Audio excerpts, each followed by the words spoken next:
Hey everybody, welcome back to History Surfer. This is Dr. A.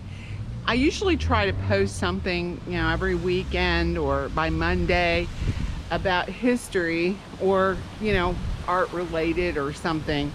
And I tried to get Boynton Beach done yesterday, and then it's so windy.